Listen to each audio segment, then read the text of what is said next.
Vamos a estudiar en Primera de Corintios, pero quiero leer, antes de que empecemos, del libro de los Hechos y el capítulo 17, por favor. Libro de Hechos y el capítulo 17. Me dio el cargo el pastor Antonio de que predicara acerca de la Reforma. Y de lo que quiero hablar esta mañana es del énfasis de los reformadores. Y vemos algo de esto en el capítulo 17 de Hechos, en los versículos 10 y 11, donde dice el Espíritu de Dios: inmediatamente los hermanos enviaron de noche a Pablo y a Silas hasta Berea.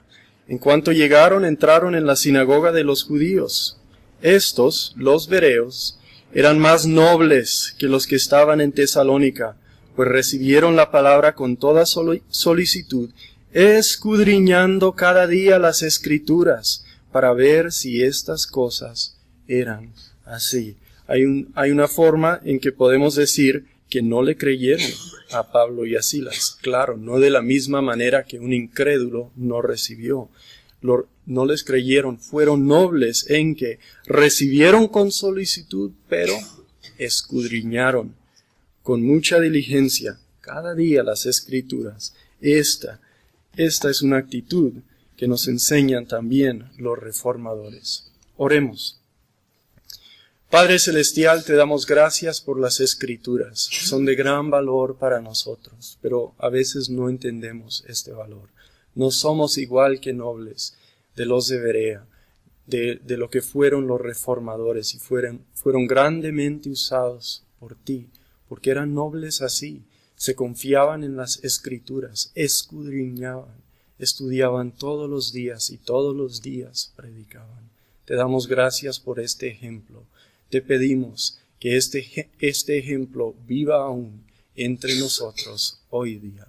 En Cristo Jesús. Amén. Vamos a estudiar en Primera de Corintios 1, del 17 al 31. Entonces, pueden ir buscándolo, porque ahí voy a llegar cuando acabe mi introducción. ¿Qué es la Reforma? ¿Y cómo entendemos nosotros la Reforma?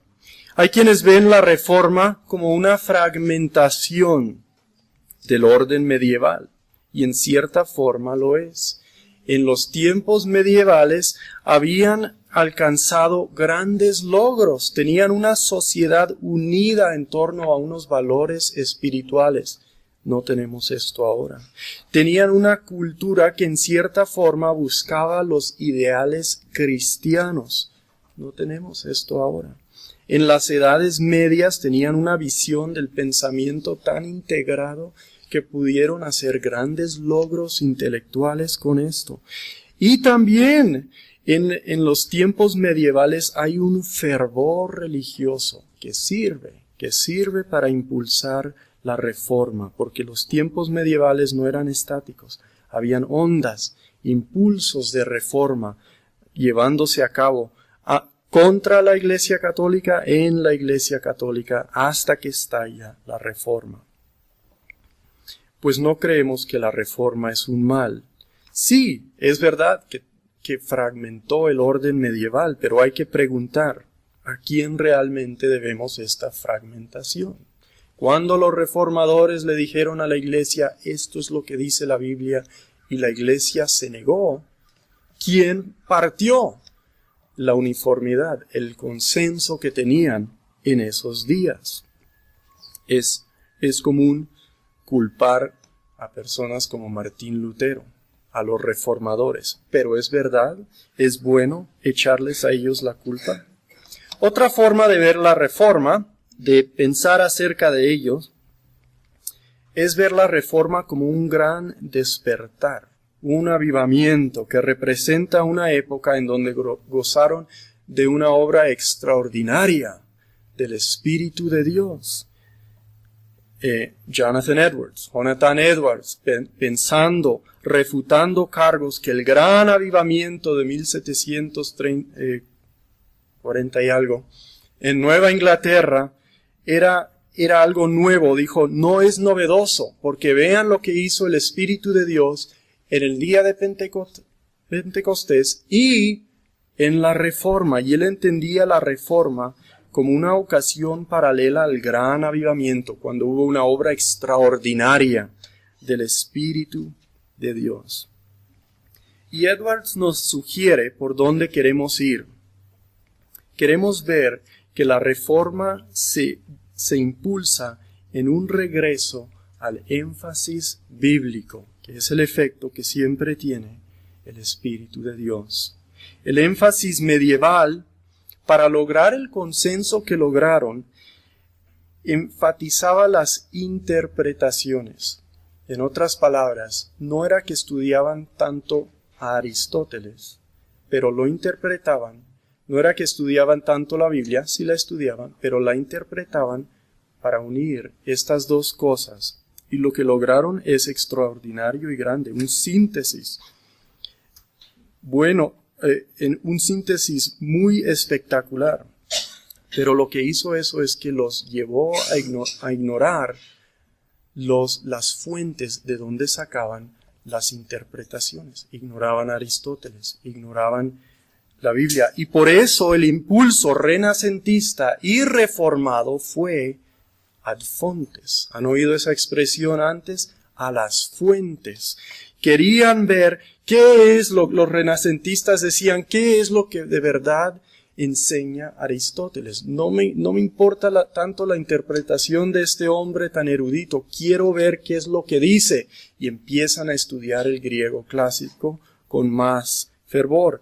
Igualmente los reformados dicen, ¿qué es lo que dice la Biblia? Y ahí se dispara, estalla de ahí todo lo que ellos hacen.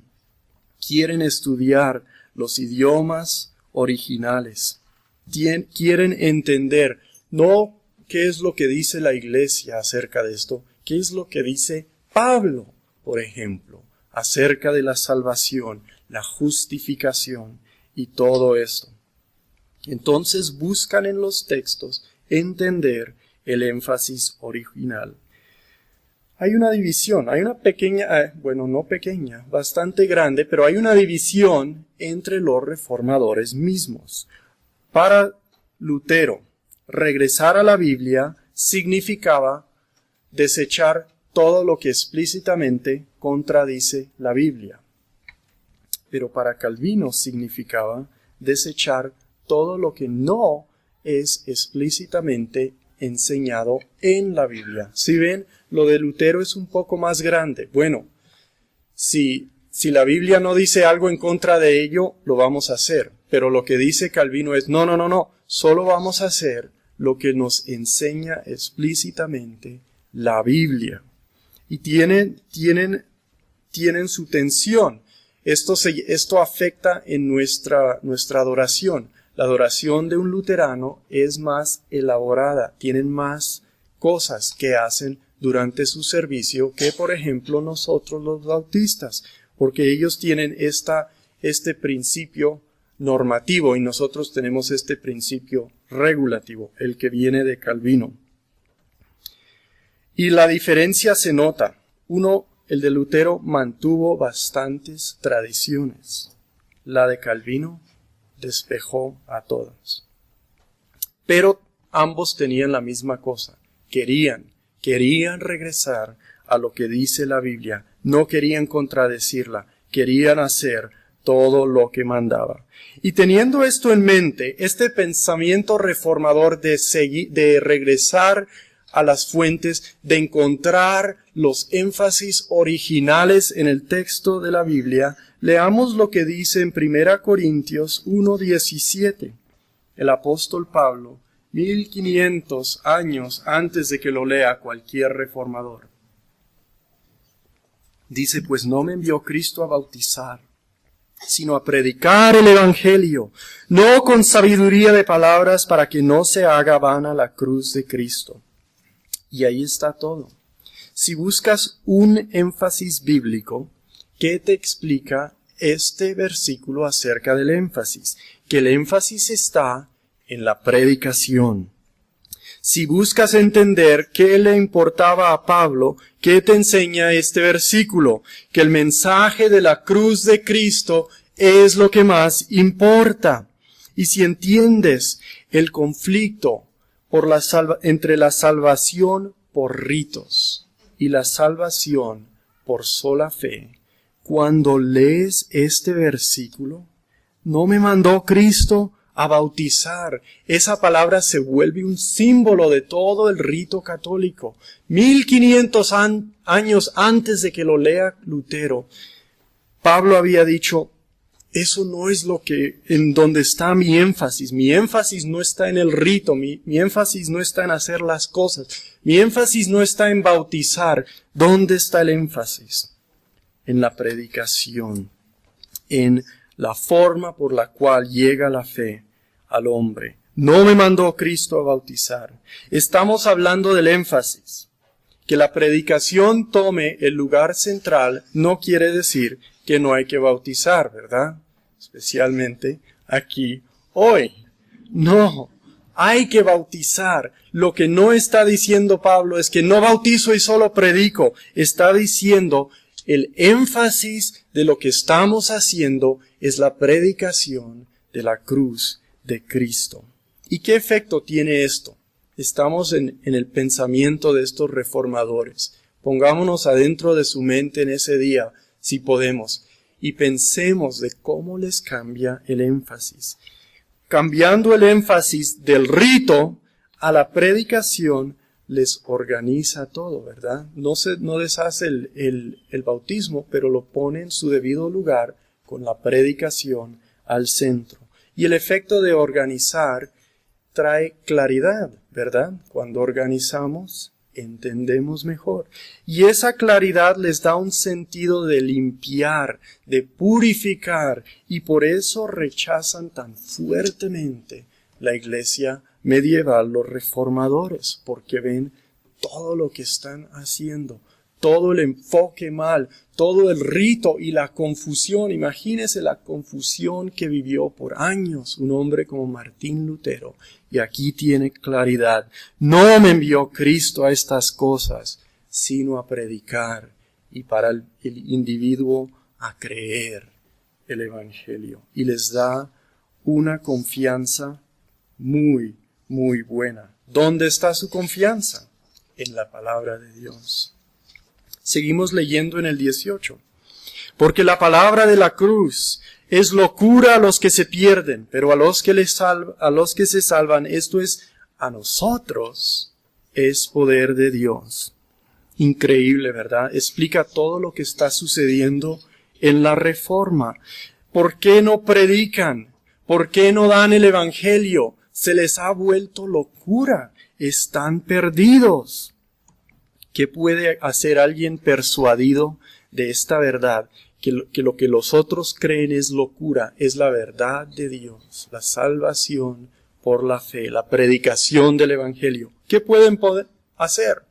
Protestan, se ponen al lado de Dios y se apartan de la perdida iglesia de esos días. ¿Qué dice Lutero? Déjenme darles una cita de lo que él dijo. Quizás va a ser un poco rara, es mi traducción y no soy el mejor y no viene del alemán, viene del inglés, pero la traducción en español hizo caso omiso de partes que quería enfatizar. ¿Qué dice Lutero ante los concilios, ante los poderes del mundo? Dice, vuestra majestad imperial, Carlos V, y vuestra señoría requieren una respuesta simple. Aquí está. Simple y sin adornos. Y aquí hay ironía, porque comparado con la adoración de la iglesia medieval, la adoración de los protestantes era muy simple, y ellos le están pidiendo a él. Y él está predicando la sencillez del Evangelio. Aquí está, simple y sin adornos. Si no me convencen de error por el testimonio de la Escritura, como no pongo confianza en la autoridad del Papa y los concilios, ¿dónde está su confianza? En la Escritura. Porque el Papa y los concilios no tienen base alguna, porque es claro que muchos se han equivocado y muchos se han contradecido. ¿Se imaginan? Pararse ahí con esta gente y decírselos. pero esta confianza de él viene de las Escrituras. Sabe lo que dice Dios y quiere estar al lado de Dios. Entonces, si no me convencen de error por el testimonio de la Escritura, y como por clara razón estoy convencido por las Escrituras a las cuales hice apelación, y cuando habla de la clara razón, también está refutando la idea que tenía la iglesia en este tiempo, que uno tenía que tener conocimiento especial, que lo de la Escritura no lo manejaba cualquier cosa y por eso no te daban a ti una Biblia, porque había que tener conocimiento misterioso. Y él dice que clara razón. Si no me pueden mostrar por clara razón, por algo que cualquiera puede entender, usando como base las Escrituras, entonces no les creo. Y mi conciencia, dice, sigue siendo cautiva la palabra de Dios, no puedo ni voy a retractar, porque actuar contra la conciencia es peligroso y ni siquiera es opción para nosotros. Esta es mi posición, dice él, no puedo hacer otra cosa, que Dios sea mi ayuda. Amén. Y así cierra su argumento contra las potestades de este mundo. Para Lutero, la Biblia es su base y su énfasis. Entonces vamos a estudiar un pasaje de donde podemos apoyar esto que se encuentra aquí en Primera de Corintios. Regresemos por un momento al versículo 17. El versículo 17 nos plantea el contraste con que trata Pablo en lo que sigue. Pues no me envió Cristo a bautizar, sino a predicar, no con sabiduría de palabras, para que no se haga vana la cruz de Cristo. La tarea es predicar, pero también hay otra expresión importante que hay que entender en este versículo, y es la expresión sabiduría de palabras. ¿De qué se trata esto? ¿Qué es la sabiduría de palabras? Puede ser sabiduría que consiste en palabras, puede ser sabiduría que tiene su origen en palabras. Y la idea es que el mensaje de la cruz no necesita un poder retórico, artificial, añadido, que el mensaje mismo proclamado lleva su propio poder. Esto lo confirma al final del versículo, cuando dice, para que no se haga vana la cruz de Cristo. La añadidura de esta sabiduría de palabras, de este poder artificial y añadido, vaciaría el mensaje. Lo artificial no puede tener el mismo efecto y le quita el poder al original. Y el peligro es que adaptemos el mensaje, la presentación del mensaje, y así perdamos todo, también el mensaje, adaptando la presentación. Lo que dice aquí Pablo es que el mensaje tiene un medio debido que le corresponde, la predicación. Miren cómo viene el peligro de adaptarlo en el versículo 18, porque la palabra de la cruz es locura para los que se pierden, pero a los que se salvan, esto es a nosotros, es poder de Dios. Entonces la gente dice, queremos ganar al mundo. Tienen un mensaje el cual Dios les ha dado para proclamar, pero resulta que mucha gente cree que este mensaje y su proclamación es locura. Es una tontería. Y ahí viene la presión, ¿verdad? Cambiémoslo para que no les parezca a ellos una locura. Y ahí está el contraste. Si el asunto de la cruz es tontería para el que perece, para el que salva es poder de Dios. Y entonces la pregunta que contesta Pablo en lo que sigue es, ¿qué hay que hacer? ¿Qué hay que hacer? Entonces, si la cruz es tontería, su mensaje es tontería para los incrédulos y es poder de Dios, ¿qué hay que hacer? En el primer lugar, hay que reconocer que el mensaje viene de Dios y no de la investigación humana. Pablo empieza también con una escritura, basa esta escritura en otra escritura, tomando su base en la revelación de Dios en el versículo 19, donde dice que, pues está escrito. Destruiré la sabiduría de los sabios y desecharé el entendimiento de los entendidos. Sigue Pablo diciendo, ¿dónde está el sabio? ¿Dónde está el escriba? ¿Dónde está el disputador de este siglo? ¿No ha enloquecido Dios la sabiduría del mundo? Pues ya que en la sabiduría de Dios, el mundo no conoció a Dios mediante la sabiduría. Y vamos a dejar este versículo ahí y lo tomaremos después. Dice, ¿dónde está el sabio? Fácil de entender, ¿verdad? Sabemos lo que es un sabio. Dice el disputador. Este es una persona que en tiempos antiguos llamaban un retor. Estaba capacitado para ganar argumentos de cualquier lado. O sea, casi como lo hacen hoy día los abogados. Se mete a defender o se mete a acusar y de cualquier lado tiene la capacidad de hacer que luzca su argumento y que salga bien. Hacían mucho de esto en el tiempo antiguo, se llamaban retores. Entonces, este es el disputador de este siglo. Pero hay otro término ahí, ¿verdad? ¿Dónde está el escriba? ¿De dónde viene el escriba? Pues esta es la tradición judía, ¿verdad? Y lo vemos, y vemos que está hablando también a la tradición judía en todo este texto. Vamos a investigar un poco en Isaías 29, que es el texto que toma Pablo para hacer su argumento. Vamos a ver un poco del contexto ahí. En Isaías 29, empezando en el versículo 13, leemos, dice pues el Señor, porque este pueblo se acerca a mí con su boca, y con sus labios me honra, pero su corazón está lejos de mí. Y su temor de mí no es más que un mandamiento de hombres que les ha sido enseñando. Recordando lo que hemos estudiado en Lucas a través de estas semanas, ¿a qué les parece esto? Es exactamente el fariseo y el escriba que hemos estado viendo. Y estas palabras las podemos ver en los evangelios, en los labios de Jesús. Él sabía esta enseñanza de Isaías 29:13. Se acerca con su boca, pero sus labios no me honran. Su corazón está lejos y dan mandamientos de hombres que Dios no ha enseñado.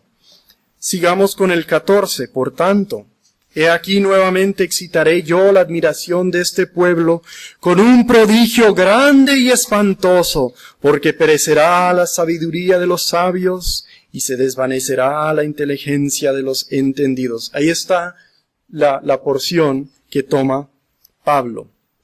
Perecerá la sabiduría, desvanecerá la inteligencia. Pero ¿cuál es este prodigio en el contexto? ¿Cuál es el prodigio grande y espantoso que va a venir cuando Dios hará perecer la sabiduría de los sabios y desvanecerá la inteligencia de los entendidos? Miren al versículo 18,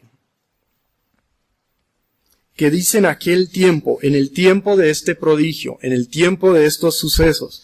En aquel tiempo los sordos oirán las palabras del libro. ¿En cuál tiempo empiezan a oír los sordos? El tiempo de Jesús, ¿verdad?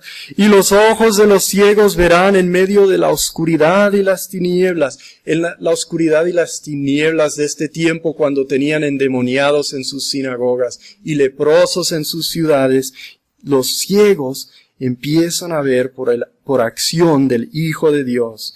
Entonces dice, los humildes crecerán en alegría. Recuerden lo que dice Cristo, regocijaos en alegría en Jehová, y aún los más pobres. Es como si Isaías estuviera escribiendo un resumen de todo lo que hemos estado estudiando en Lucas, que trata de la vida de Jesús. Entonces, con todo este contexto, ¿cuál es el prodigio grande y espantoso? La cruz de Cristo que predica Pablo en Corintios. Regresemos a Corintios. Pablo no está diciendo que no hay sabiduría en el mundo. En el mundo hay entendimiento de las cosas. No sé si un cristiano se inventó la la electricidad.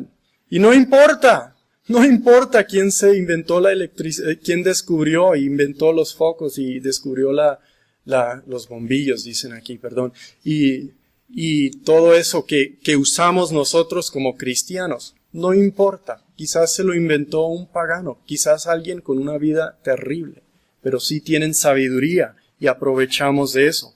Pablo no está diciendo que no hay entendimiento en el mundo, pero sí está diciendo que el ser humano no tiene el genio para penetrar a los planes de Dios. Necesita la revelación de Dios. Y esta es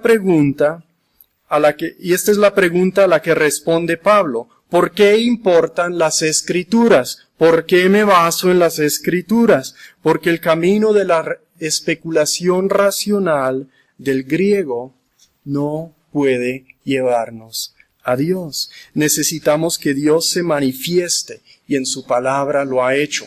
Platón dijo unas cosas muy tremendas. Habló bien acerca de la justicia en su libro La República. Habló con bastante entendimiento acerca de la música en el mismo libro. Pero ¿saben lo que dijo Platón? En un momento dijo, pues me parece que los dioses tienen cuerpos esféricos, porque eso ayuda a la meditación.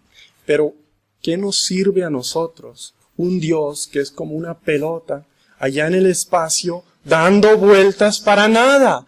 No nos sirve. Eso no quiere decir que despreciamos a Platón. Nos puede enseñar cosas. Pero si entienden la diferencia, necesitamos que Dios se revele. Si no, vamos a acabar con muchas decoraciones navideñas galácticas que no nos influyen en nuestra vida. El mensaje no lo inventamos. Dios, por medio de Cristo, revela el mensaje de la cruz. Entonces vemos que el mensaje viene por acción de Dios y no por investigación humana. En segundo lugar, vemos que hay que impulsar el mensaje por el medio que Dios ha establecido. Lo vemos en el versículo 21. Si está lloviendo y si no me pueden oír porque me alejo del micrófono, hagan así o indíquenme porque a veces me pasa y no tengo la voz así tan fuerte. Así que díganme, porque me concentro en las ideas y se me olvido. Versículo 21. Pues ya que en la sabiduría de Dios el mundo no conoció a Dios mediante la sabiduría, agradó a Dios a salvar a los creyentes por la locura de este medio, la predicación. Y en la palabra creyentes, con la palabra predicación, vemos la relación entre la predicación y la fe. ¿Qué dice Pablo en otro lugar?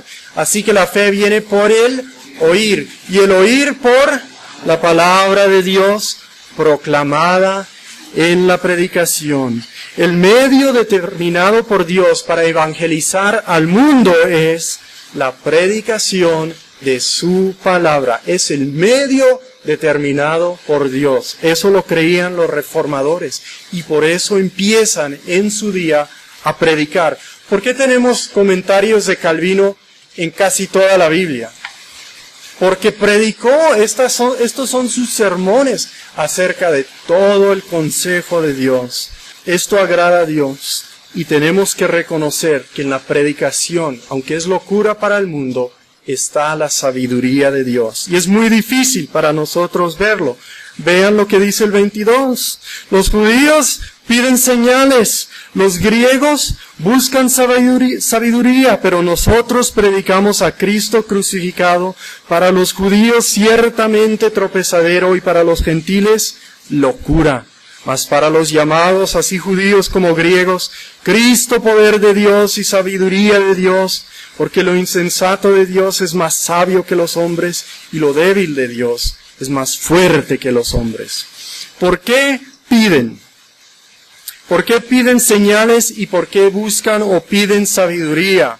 Porque de esta forma, para ellos, se establece la certeza. Y la pregunta es, ¿en qué basan su certeza? Si los judíos buscan señales, es porque basan la certeza en una manifestación del poder. como vemos en el 24. Poder.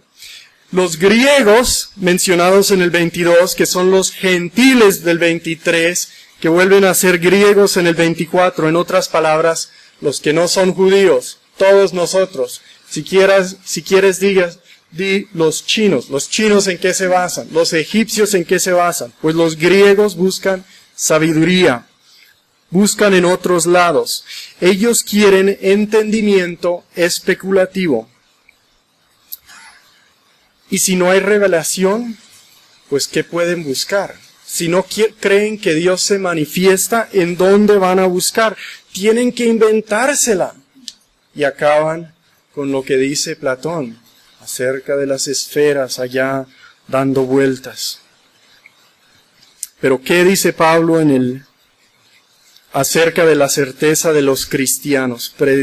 Predicamos a Cristo justificado. Y esto transciende lo que creen los gentiles y lo que buscan los judíos. Dice en el versículo 25, Dios transcende a todo. Dios transcende a todo. No se llega a Él especulando porque no tenemos la inteligencia suficiente. No se llega a Él por medio de poder. Somos demasiado débiles. Si el hombre se imagina a Dios, su Dios resulta muy pequeño. Y resulta también que el hombre se exagera, se vuelve grande por consecuencia lógica. Buscan certeza en señales, en sabiduría, pero cuando Dios muestra una señal, un prodigio grande y espantoso a los judíos, ¿qué hacen? Tropiezan, la rechazan. ¿Por qué la rechazan? Cuando Dios muestra su sabiduría en la cruz, a los griegos no le luce ingenio, no tiene sabiduría y la rechazan. ¿Por qué la rechazan? ¿Porque no es sabia? No. ¿Porque no es poderosa? Tampoco. La rechazan porque no es lo que ellos quieren. Quieren sus propias soluciones, por más de que no les sirvan, y se hacen débiles e insensatos en su soberbia. Pero para los llamados, contrasta Pablo. ¿Qué quiere decir llamados? Busqué ¿se acuerdan de ese diccionario de la vez pasada? Un buen diccionario, tiene mucha autoridad. Todos lo usan, que estudian el griego, que saben inglés, que su idioma es inglés. Tiene mucha autoridad, es muy bueno.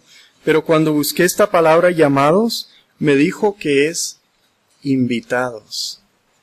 ¿Invitados? Bueno, la idea de llamar sí puede traer esa idea de invitar, pero todas sus bases, ninguna apoyaba esa definición. Invitados. El hombre no estaba siendo responsable con su definición, no la estaba basando en el uso de la palabra en el griego. No lo está usando Pablo para decir Dios invita. Está diciendo Dios llama en una forma eficaz. ¿Por qué lo sé? Porque está manifestando ¿qué? Sabiduría y poder. Porque cuando llama en sabiduría y poder. ¿Cómo pueden judíos y gentiles que no quieren oír estas cosas ser llamados? ¿Y cómo pueden oír y creer estas cosas? Solo por el poder de Dios, solo por la sabiduría y el poder que Dios manifiesta cuando llama a través de la predicación a judíos y a griegos. ¿Y de dónde viene la certeza para Pablo? Que Dios habla, del poderoso hablar de Dios, de la palabra proclamada por medio de la predicación. Viene a través de la predicación que Dios habla y es oído. Pablo continúa con una ilustración muy personal para estos corintios. Ya estoy llegando al fin. No se desesperen. Les da una ilustración muy personal a los corintios en el versículo 26. Pues mirad, hermanos, vuestra vocación, que no sois muchos sabios según la carne, ni muchos poderosos, ni muchos nobles, sino que lo necio del mundo escogió Dios para avergonzar a los sabios, y lo débil del mundo escogió Dios para avergonzar a lo fuerte, y lo vil del mundo y lo menospreciado escogió Dios, y lo que no es, para deshacer lo que es, a fin de que nadie se jacte en su presencia. La palabra vocación es la misma palabra que llamados. ¿Y a quién ha llamado a Dios? ¿A los que entienden las cosas complejas? No a todos los que entienden las cosas complejas, a los que no las entienden. ¿Solo ha llamado a Dios a los que entienden la política y el gobierno? No. A los que han nacido al privilegio y han sido formados para recibir grandes poderes y privilegios en este mundo, esos son los últimos que mencionan los nobles. Ahí no, ¿verdad? Dios llama al tonto y al débil. La palabra necio es la misma palabra que antes teníamos como locura y quiere decir tonto, el tonto y el débil. ¿Y por qué lo hace Dios? Porque quiere avergonzar, quiere avergonzar. ¿Y por qué quiere avergonzar? No solo para condenar, pero de esa manera Dios quiere demostrar su verdadero poder y su verdadera sabiduría, que son otras al poder y la sabiduría del mundo, para demostrar la gloria de Dios. Lo vil, lo menospreciado, lo que no es, ¿para qué fin? Para que nadie se jacte, que el humano no se vuelva gigante en su propio parecer, pero se humille ante Dios. Dios guarda la proporción. Dios guarda la proporción y de esta manera mantiene la gloria, porque no es exageración reformada decir solo a Dios la gloria. Esto es un principio de la creación y el fundamento de toda su armonía, que solo Dios merece la gloria. ¿Qué trae la predicación del mensaje de la cruz? ¿Cuál es el beneficio para el creyente en los versículos 30 al 31? Mas por él estáis vosotros en Cristo Jesús, el cual nos ha sido hecho por Dios sabiduría, justificación, santificación y redención, para que, como está escrito, el que se gloría, gloríese en el Señor. ¿Qué trae la predicación de la cruz? Unión con Cristo por sola fe y por sola gracia de Dios. Y en esta unión gozamos de la sabiduría inalcanzable de Dios. Los injustos son declarados justos. Cristo justifica. Los pecadores, los inmundos son constituidos santos. ¿Por qué? Cristo nos consagra y hemos sido redimidos en nuestra esclavitud como judíos o gentiles. ¿Por qué? Porque Cristo ha pagado. Hemos visto solo Cristo, solo a Dios la gloria, sola fe, sola gracia, y nos queda uno más que vemos en el 31, ¿verdad? Como está escrito. ¿Cuál era el énfasis de los reformadores? El énfasis de la Escritura.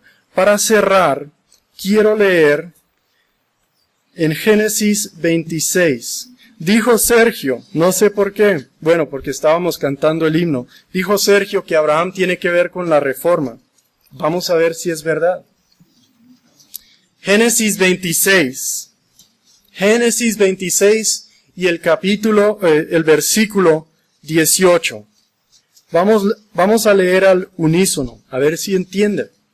Génesis 26, 18, todos juntos. Y volvió a abrir Isaac los pozos de agua que habían abierto en los días de Abraham su padre, y que los filisteos habían cegado después de la muerte de Abraham, y los llamó por los nombres que su padre los había llamado.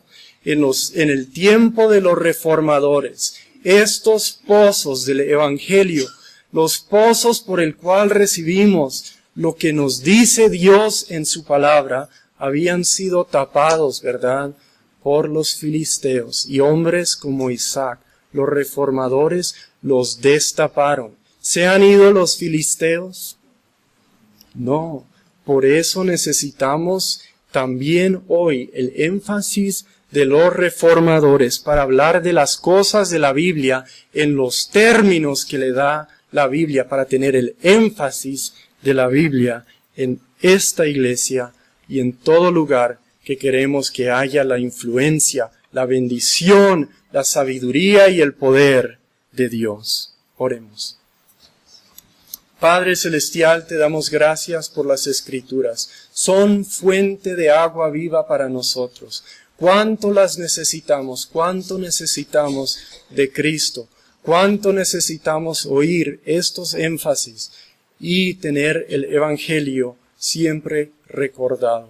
Usa el Evangelio en este púlpito, usa esta iglesia, que siga siendo de ejemplo, haz que se esparza en todo este país la reforma, el espíritu de los que quieren a la Biblia y quieren ver el poder y la sabiduría de Dios manifestada una vez más. En Cristo Jesús lo pedimos. Amén.